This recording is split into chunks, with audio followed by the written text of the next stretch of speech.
Good morning, everyone. Now we will going to start the hairs part, the forehead and the hairs part.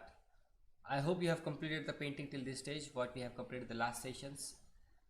We have the palette which was left over in the last session.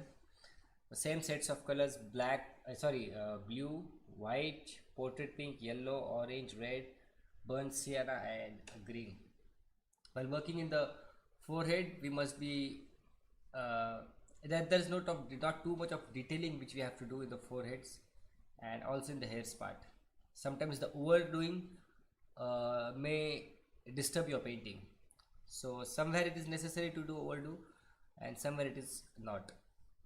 So in this part of the forehead, we'll be using lots of skin tones only, and the wrinkles part will work in the end.